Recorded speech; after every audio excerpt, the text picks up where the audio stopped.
Triangle of Sadness is a 2022 film written and directed by Ruben Östlund, and we have a cast including Tobias Thorwid, Dickinson, Charlbi Dean, Woody Harrelson, and honestly, I don't understand why it has 7.3 out of 10 across 2,000 reviews and ratings. And I'm saying that first because I didn't care for it, and I will give some reasons as to why.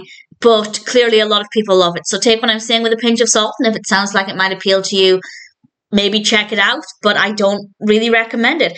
It's about a bunch of wealthy people who are on this yacht, and it's about their experience and, I guess, funny things. I didn't find it funny in the slightest, but in theory, some funny things that happen, and it's a commentary on wealth and their abilities and what that can look like in this kind of situation when things don't exactly go swimmingly.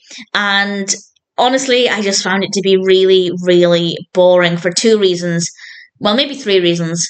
It's very, very slow. It's 2.5 hours, and a film of this nature has no business being 2.5 hours. Would it have been enjoyable if it were shorter?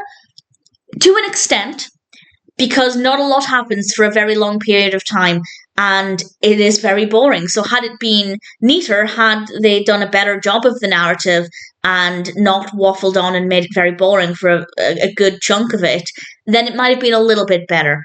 But I still wouldn't have found it funny.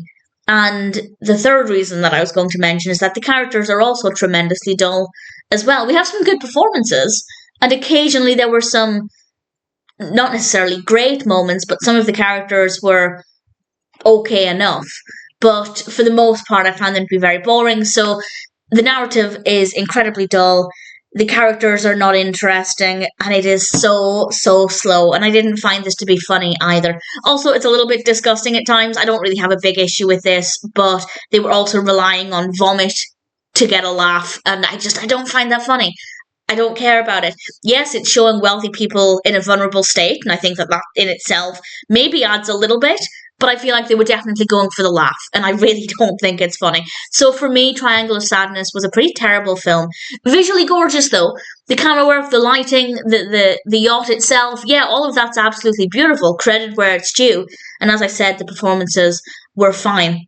I really like Woody Harrelson's costume. I think he looks great. So a couple of tiny positives, but the narrative was boring. It might have been a little bit better if they did a better job with the pacing and they made it a lot shorter. 1 hour and 20 would have been more than enough. So it could have been a bit better, but I don't think it would have made a huge improvement. And the characters are boring as well, but the performances are not too bad. And it's not funny. I didn't get anything out of this at all, and I do not understand that rating. I haven't looked at any reviews. I don't know what people are saying about it.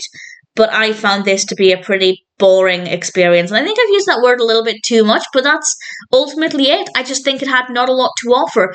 Yes, a bit of social commentary on wealth versus the situation that they find themselves in. But that aside, it's not great. And if a film's not engaging, then there's no point in having an interesting message, because that's going to be lost, because the viewer is going to be put to sleep by the dull narrative and boring characters. But as I said, 7.3 out of 10 on IMDb, so take what I say with a pinch of salt, but personally, I think it needs a lot of work to be interesting. I didn't think it was funny. Visually, yeah, quite an appealing aspect of it, but the rest of it didn't work very well. Could have been really great in the right hands, but unfortunately, I thought Triangle of Sadness was a pretty dire film.